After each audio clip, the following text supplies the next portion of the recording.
Most expected questions की series में आपका स्वागत है। आज हम डिस्कस करेंगे चैप्टर नंबर 8 ऑडिट रिपोर्ट। इसके कुछ इंपॉर्टेंट क्वेश्चंस अपन डिस्कस करेंगे, जहां पे अपन कारों के भी इसमें क्वेश्चंस डिस्कस करेंगे। स्टार्ट करते हैं। वीडियो को पहले एक बार जल्दी से लाइक कर दो सो दैट बाकी बच्चों तक भी ये पहुंच सके। एंड टेलीग्राम चैनल पे आपको इसकी पीडीएफ मिल जाएगी, तो पीडीएफ में आपको बिल्कुल प्रॉपर तरीके से क्वेश्चन एंड आंसर्स मिल जाएंगे। ठीक है सर। तो पहला क्वेश्चन हम कर रहे हैं एमटीबी जनवरी 2025 का। During the audit of limited company, as statutory auditor, you discovered that a fraud amounting to 5 lakh has been committed by the company. What are the reporting requirements regarding fraud under the Companies Act? मतलब companies act, companies auditor report order कारो basically 2020। तो basically fraud हुआ है कितने लाख का? 5 लाख का। किसने करा है सर? Bye the company. आपको कारों में रिपोर्टिंग बतानी है, तो तीन चीजें आपको ध्यान रखनी है। एक तो क्या सर? एक पॉइंट ध्यान रखना फ्रॉड का, एक पॉइंट ध्यान रखना फाइलिंग का। कैसे निमोनिक ध्यान रखोगे इसका? फ्रॉड का एक पॉइंट लिखोगे, फ्रॉड हुआ तो भाई फाइल करो। सब फाइल क्या? कंप्लेन। ऐसे आप 3 पॉइंट ध्यान रखोगे। ठीक है सर। अब क्या पॉइंट है? क्या कोई फ्रॉड कंपनी ने करा है या कोई फ्रॉड कंपनी पे हुआ है? दोनों ही चीज बतानी है। हैज बिन नोटिस और रिपोर्टेड ड्यूरिंग द ईयर। ठीक है। इफ यस, नेचर क्या है, अमाउंट कितना इन्वॉल्व है?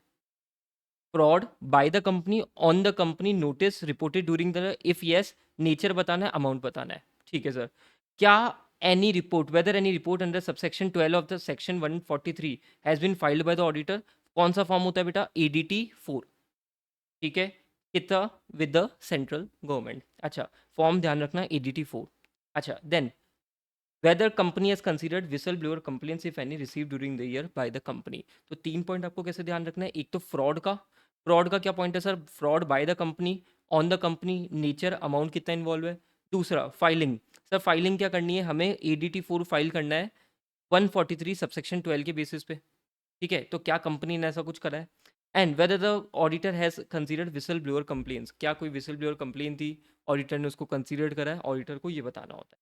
ठीक है। डन बेटा, ये 3 पॉइंट है, ध्यान में रखना। Fraud, filing, complain. ठीक है। Then CARO shall apply to every company including foreign company. Foreign company पे वैसे मार्क कर लो, यहाँ पे इसको मिस मत कर जाना। How ever it specifically exam certain class of companies. देखो, कुछ क्लास ऑफ कंपनीज एग्जाम होती है जहाँ पे कारों पे रिपोर्टिंग करने की जरूरत नहीं होती ऑडिटर को। सर कौन सी होती है? मैंने कहा ध्यान रखना। एक होती है आपकी बैंकिंग, एक होती है आपकी इंश्योरेंस, एक होती है सेक्शन 8 कंपनी, एक होती है 1 पर्सन, एक होती है स्मॉल कंपनी। स्मॉल कंपनी का स्पेसिफिकली ध्यान रखना कि स्मॉल कंपनी में आपको क्वेश्चंस में लिमिट्स देने की कंफ्यूज करे, दिमाग की मत लगाना है। स्मॉल कंपनी है, सिंपल है भाई। स्मॉल कंपनी अगर लिखा हुआ है क्लियरली, या स्मॉल कंपनी की डेफिनेशन में कोई कंपनी आती है, आप उसमें क्या बोलोगे? कारो नहीं लगता। ठीक है। ध्यान रखना NBFC पे कारो है, क्योंकि NBFC को स्पेसिफिकली एग्जाम नहीं करा गया है। तो banking, insurance, section 8, 1 person, small company. अब private company, private limited company के लिए कुछ बातें ध्यान रखना। सर क्या? प्राइवेट लिमिटेड कंपनी के लिए बोलता हूं मैं, 4 कंडीशन अगर सेटिस्फाई हो जाती है तो एग्जाम्प्ट है। अगर एक भी कंडीशन वायलेट हो गई ना, तो एप्लीकेबल कर देना। ठीक है सर। सर 4 कंडीशन कौन सी है? A private limited company not being a subsidy or holding company of a public company. Public company की ना तो सब्सिडी है ना होल्डिंग है। अच्छा, इसकी paid up share capital plus reserve and surplus is not more than 1 crore. Not more than 1 crore कब देखते हो? ये बैलेंस शीट डेट पे। फिर आप बोरिंग्स की बात करते हो, बोरिंग्स भी 1 करोड़ रुपीज की लिमिट है, बट ये कब देखते हो? During the year. ठीक है। And total revenue, total revenue कितना फिगर होता है बेटा? 10 करोड़, 10 करोड़ रुपीज। 10 करोड़ रुपीज से कम है। अच्छा, इसमें डिसकंटिन्यूइंग ऑपरेशंस को भी आप कंसीडर करते हो। अब समझो, ये चारों कंडीशन में से एक भी वायलेट हो गई ना, तो आप पे क्या हो जाएगा? कारो एप्लीकेबल हो जाएगा। प्राइवेट लिमिटेड कंपनी पे कारो एप्लीकेबल हो जाएगा। ठीक है। सर क्या क्या है? प्राइवेट लिमिटेड कंपनी जो चारों कंडीशन फुलफिल करती है, not being a subsidiary or holding of a public company, जिसका paid up share capital plus reserve and surplus is not more than 1 crore rupees as on balance sheet date, जिसकी total borrowings is not more than 1 crore rupees during the year. देखते हो बेटा, ये ध्यान पे रखना। Then total revenue जिसका 10 करोड़ से ऊपर नहीं है, जिसमें डिसकंटिन्यूइंग ऑपरेशंस भी आ जाते हैं। ठीक है सर। ये आपके लिए सबसे इंपॉर्टेंट नोट है, जिस पे आपको क्वेश्चन मिल सकता है। देखो, चारों कंडीशन में से एक भी वायलेट हो गई, एप्लीकेबल कर देना। स्मॉल कंपनी है, सब कुछ इग्नोर कर देना। कारो बिल्कुल क्या हो जाएगा? एप्लीकेबल होगा ही नहीं, एग्जाम्पशन आ जाएगी। Then paid up share capital में बेटा equity share capital plus preference share capital दोनों को ऐड करते हैं। रिजर्व्स एंड सरप्लस में रिवैल्यूएशन रिजर्व भी ऐड होता है, ये ध्यान रखना। और अगर डेबिट बैलेंस है पीएनएल का तो वो सेट ऑफ हो जाता है। तो ये कैलकुलेशन करते समय ध्यान रखना अगर क्वेश्चन कैलकुलेशन आ जाए तो। ठीक है सर। देन थर्ड क्वेश्चन पूरा का पूरा बड़ा सा क्वेश्चन है। थर्ड क्वेश्चन की मैं बस सीधे रिक्वायरमेंट पढ़ रहा हूँ, लास्ट में अभी बाकी पूरा क्वेश्चन आप पढ़ना एग्जाम में। What are the reporting requirement regarding physical verification of inventory under CARO 2020 in this case. पहली बात, फिजिकल वेरिफिकेशन ऑफ इन्वेंट्री किसकी रिस्पॉन्सिबिलिटी है? सब मैनेजमेंट की रिस्पॉन्सिबिलिटी है। ऑडिटर ये मैनेजमेंट की रिस्पॉन्सिबिलिटी पे ही कमेंट करेगा। ठीक है। सो क्या क्या कॉन्सेप्ट है? Whether physical verification of inventory management ने कराई है क्या, has been at reasonable intervals. Generally क्या होता है, इन्वेंट्री के लिए 1 साल बोला जाता है ना। और ऑडिटर के ओपिनियन के हिसाब से क्या कवरेज या प्रोसीजर्स मैनेजमेंट के अप्रोप्रिएट थे क्या? फिजिकल इन्वेंट्री किसको करानी थी, सब मैनेजमेंट ने कराई है क्या? क्या कवरेज प्रोसीजर अप्रोप्रिएट है क्या? अच्छा, कोई डिस्क्रिपेंसी मिली है क्या जब फिजिकल वेरिफिकेशन करी? तो क्या कोई डिस्क्रिपेंसी मिली क्या, जो माल पड़ा था और जो एक्चुअल गुड्स थे उनमें कोई डिस्क्रिपेंसी मिली है क्या? अगर डिस्क्रिपेंसी 10% और मोर है ना, 10% or more in aggregate of each class of inventory, तो आपको अलग से इसकी भी रिपोर्टिंग करनी पड़ेगी। ठीक है सर। ये तो इन्वेंट्री का पॉइंट था। अब दूसरा पॉइंट समझो। दूसरा पॉइंट, सपोज करो कंपनी को सेंक्शन हुआ है वर्किंग कैपिटल लिमिट। सर कितनी? In excess of 5 crore rupees. ये वर्किंग कैपिटल लिमिट बेटा सीसी लिमिट बोलते हैं इसको। बैंक ऑडिट आपने पढ़ रखा है तो सीसी लिमिट में आपको क्या होता है, क्वार्टरली स्टेटमेंट देने होते हैं। क्वार्टरली स्टेटमेंट देने होते हैं डेटर किसके, स्टॉक एंड डेटर के। तो ऑडिटर को यही कंसर्न है कि अगर सेंक्शन हुआ है working capital limit in excess of 5 crore rupees, ठीक है, किसने? फ्रॉम बैंक और financial institution on the basis of security और करंट एसेट, स्टॉक और डेटर के बेसिस पे होता है। तो क्या कंपनी क्वार्टरली रिटर्न्स फाइल कर रही है क्या बैंक के साथ में, फाइनेंशियल इंस्टीट्यूशन के साथ में? और वो quarterly report, quarterly returns match कर रही है बुक्स ऑफ अकाउंट से, ऑडिटर ये देखता है। ठीक है, समझे क्या? हाँ सर। बेटा इस पे है ना, एक है ना, बैंक ऑडिट में, बैंक ऑडिट में ध्यान रखना, अगर 5 करोड़ से ज़्यादा की लिमिट होती है ना तो स्टॉक ऑडिट करानी कंपलसरी होती है। ये ध्यान रखना, इस पे एमसीक्यू मिल सकता है। ठीक है, डन। अब दो क्वेश्चंस में आपको करा हुआ है ऐसे 299 के, बहुत ही प्यारे क्वेश्चन है। ASD limited business has grown from one state of India to various countries of the world. Since the business has increased manifold, the management decided to appoint joint auditor for conducting the statutory auditor of a company. Basically, joint audit appoint हुआ है. They appointed 3 CA firms. फालतू की बातें सारी अभी तक. For which for which audit work the joint auditor will be jointly and severally responsible. मतलब कौन से एरियाज में तीनों CA firm jointly severely responsible है। ठीक है, तो इसके लिए एरियाज ऑफ जॉइंट रिस्पॉन्सिबिलिटी का एक छोटा सा टॉपिक है जो आपको लिख के आना है। सर क्या?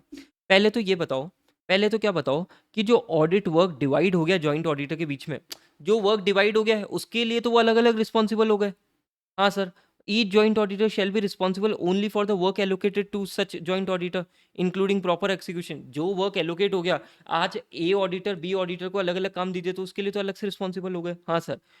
On the other and all the joint auditor shall be jointly and severely responsible for, पहला, जिसमें एलोकेशन ही नहीं हुआ, एलोकेशन ही नहीं हुआ मतलब क्या मैं ऐसा बोल सकता हूँ, कॉमन ऑडिट एरियाज हो गए, ये कॉमन ऑडिट एरियाज हो गए। हाँ सर, मतलब जिस पे एलोकेशन ही नहीं हुआ उस पे तो सभी रिस्पॉन्सिबल है। हाँ। दूसरा, जॉइंट ऑडिटर ने जॉइंट ऑडिटर ने डिसीजंस लिए, decisions taken by all the joint auditor under focus audit planning in respect of common audit areas. Common audit areas में प्लानिंग, प्लानिंग पॉइंट पे डिसीजन जो भी लेते हैं वो कौन रिस्पॉन्सिबल होते हैं? सर सारे जॉइंट ऑडिटर होते हैं। ठीक है। Then matters which are brought to the notice of joint auditor, एक जॉइंट ऑडिटर ने दूसरे जॉइंट ऑडिटर के सामने एक मैटर लेके आया जिनमें जजमेंट, जिसमें क्या हुआ, अग्रीमेंट जजमेंट सारे जॉइंट ऑडिटर का हुआ, देन अगेन सब पे रिस्पॉन्सिबिलिटीज आ जाती है। देन बेसिक बेसिक चीज़ें, comply with the relevant statutes, ये सब पे सबको देखना है कि financial statement of entity is complying with the relevant laws and regulation statutes. ठीक है। फिर financial statement as per applicable FRF AS NDS के बेसिस पे प्रॉपर तरीके से प्रेजेंटेशन डिस्क्लोजर कराइए, सभी ऑडिटर को देखना है। देन ऑडिट रिपोर्ट है ना, आपकी ऑडिट रिपोर्ट कंप्लाई करती है with the relevant statutes, applicable standard on auditing and the relevance pronouncement issued by the ICI. ठीक है, ये किससे रिलेटेड पॉइंट है बेटा? ऑडिट रिपोर्ट से रिलेटेड पॉइंट है। ये पॉइंट है फाइनेंशियल स्टेटमेंट, ये पॉइंट है financial statement. Financial statement comply करता है with the relevant statutes, financial statement में प्रॉपर तरीके से presentation disclosure as per applicable FRF, audit report complies with the relevant pronouncement standard etcetera. ये सबकी रिस्पॉन्सिबिलिटी है। ठीक है, ये सबकी रिस्पॉन्सिबिलिटी, किसी अकेले की रिस्पॉन्सिबिलिटी नहीं है। तो ये बेटा 6 पॉइंट है, एक बार जल्दी से इसको खुद से भी पढ़ लेना, मेक श्योर आप अच्छे से करके जा रहे हो, इंपॉर्टेंट क्वेश्चन है। ठीक है, डन सर। देन ये क्वेश्चन बहुत ही प्यारा क्वेश्चन है, जब भी आएगा ना मज़ेदार क्वेश्चन होगा सर। क्यों? चैप्टर नंबर 2, आपको चैप्टर नंबर 2 का ध्यान है, एस्टेब्लिशिंग ओवरऑल ऑडिट स्ट्रेटेजी, जिसके 5 सब पॉइंट थे। बेटा ये 5 सब पॉइंट यहीं पे रिपीट हुए, बस क्वेश्चन का तरीका अलग है, क्वेश्चन पूछने का तरीका अलग है। ये जब तक आप क्वेश्चन एग्जाम में रीड करके नहीं जाओगे ना, बच्चा पिक ही नहीं कर पाएगा कि हाँ भाई ये उसी पॉइंट पे क्वेश्चन पूछा हुआ है। देखो सर क्या क्वेश्चन है, explain stating the other relevant consideration in regard with reference to the standard on auditing. पता नहीं पड़ रहा अदर रेलिवेंट कंसिडरेशन क्या है। PQR Associate and MNN CEO, both firms of chartered accountant, have been appointed as joint auditor of Gamma and Beta Limited. Before the commencement of audit, joint auditor should discuss and develop a joint audit plan. Joint auditor को साथ में develop करना होता है audit plan. In developing the joint audit plan, the joint auditor should identify division of audit areas and common audit areas. ये establishing overall audit strategy में जो आप scope of engagement समझने की कोशिश करते हो ना, उसमें ये division of audit areas and common audit areas को समझने की कोशिश करते हो। पूछा है कि भाई ये तो हमने पॉइंट बता दिया तुम्हें, डेवलपिंग ऑडिट प्लान में ये पॉइंट तो हमने तुम्हें बता दिया, बाकी के पॉइंट तुम बता दो। ठीक है, तो बाकी के ये रहे तुम्हारे पॉइंट। अब देखो ना कितना इजी है, identify division of audit areas and common audit areas.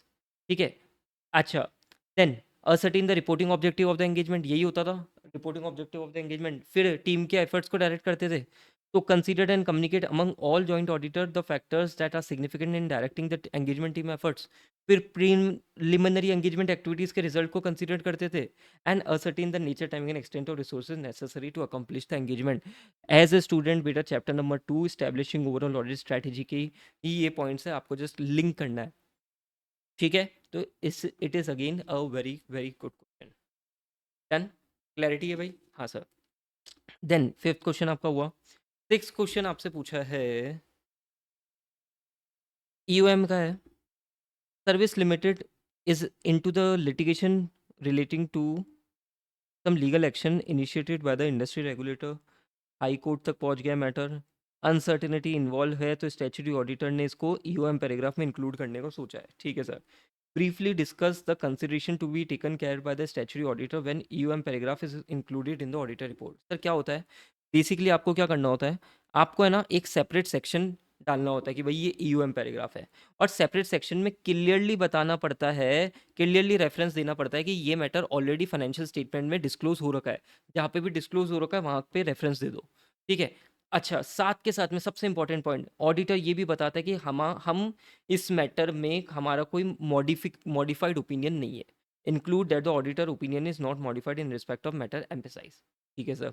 अच्छा, अब इसमें कुछ एग्जांपल्स पूछे, देखो, state any two examples of circumstances when the auditor may considered it necessary to include an EOM paragraph. तो बेटा आपको 4 एग्जांपल मैंने दे रखे हैं, एटलीस्ट 2 से 3 तो आप करके जाओ। जैसे फॉर एग्जांपल एक हुआ है, early application of a new accounting standard that has a material effect on the financial statement. ठीक है, ये कर लो। कोई मेजर कैटास्ट्रोफ आ गया है जिसका एंटिटी ने फाइनेंशियल पोजीशन में डिस्क्लोज कर रखा है, अब आपने ऑडिटर ने भी यूएम पैराग्राफ में उसको इंक्लूड कर। ठीक है, बाकी ये 4 पढ़ के चल जाना, बहुत ईजी है, एक सब्सिक्वेंट इवेंट का है। ठीक है, डन।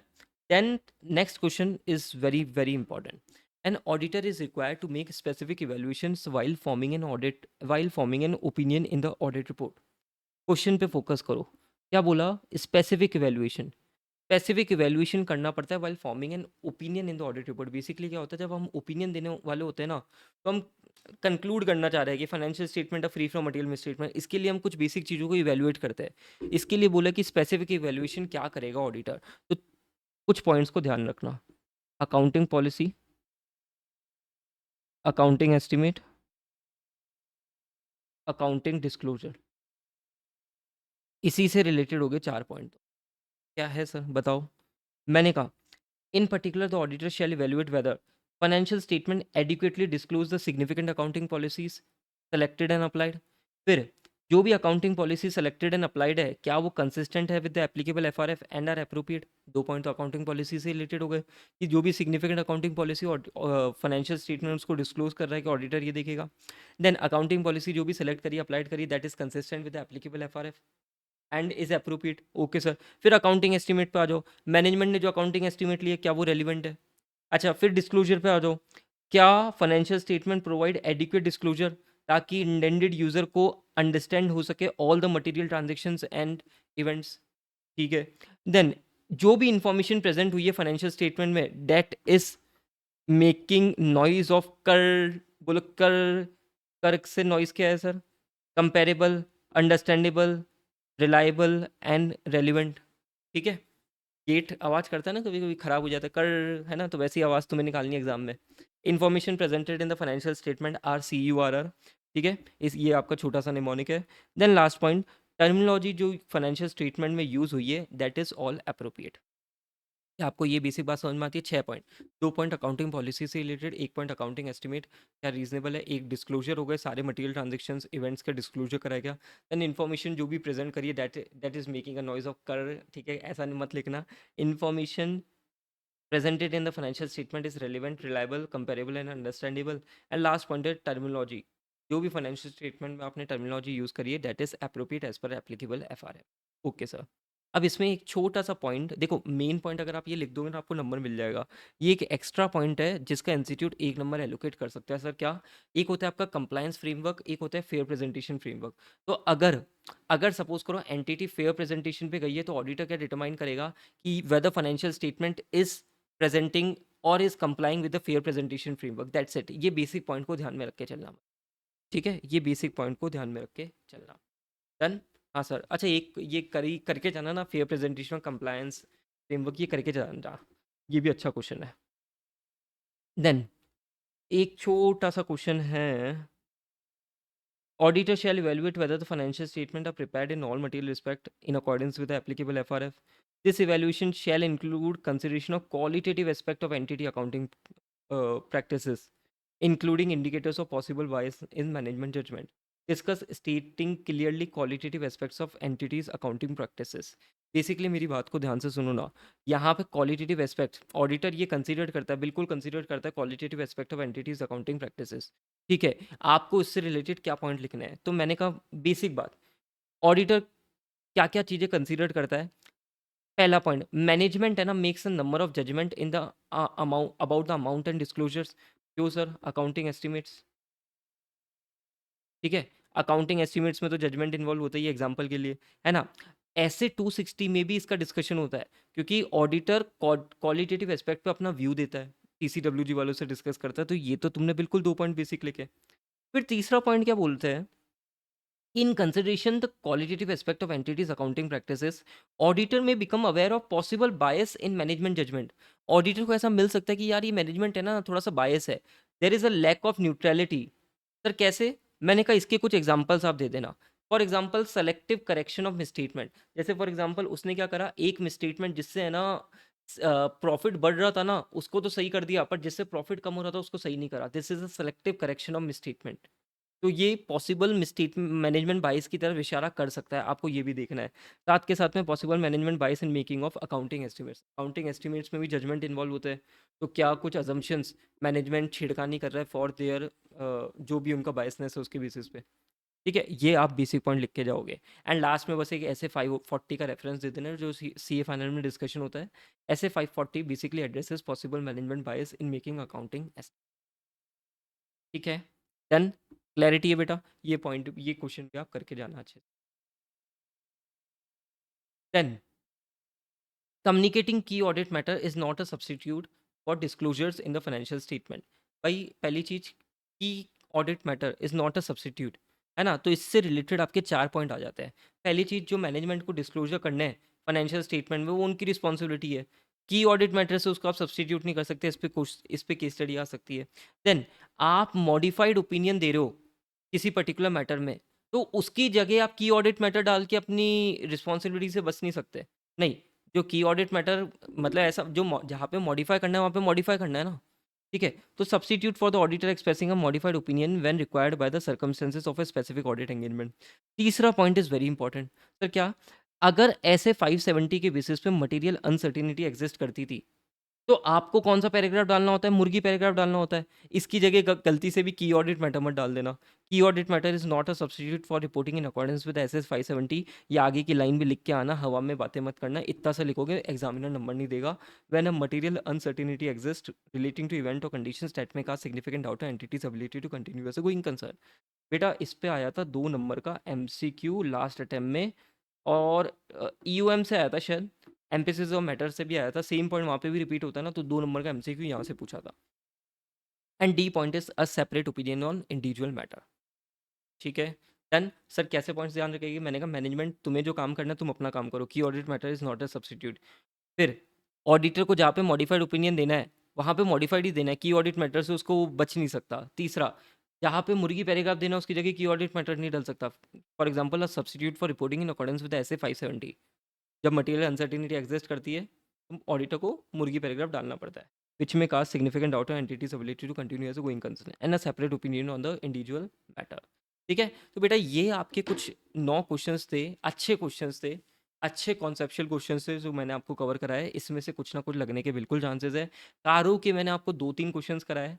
ठीक है, कारो बहुत ही बड़ा टॉपिक है, तो प्लीज़ उसको अच्छे से करके जाना। मैंने जो मेरे को लगता है कि यस ये 2-3 चीज़ों में आपको इस बार हिट करेंगे, मैंने वो आपको करवाया बिल्कुल। ठीक है, मेक श्योर आप वीडियो को लाइक कर रहे हो सो दैट ये बाकी इंटर बच्चों तक भी पहुंच सके, एंड टेलीग्राम चैनल पे आपको इसकी पीडीएफ मिल जाएगी, वहाँ पे जाके आप ये पीडीएफ एक्सेस कर सकते हैं। Thank you.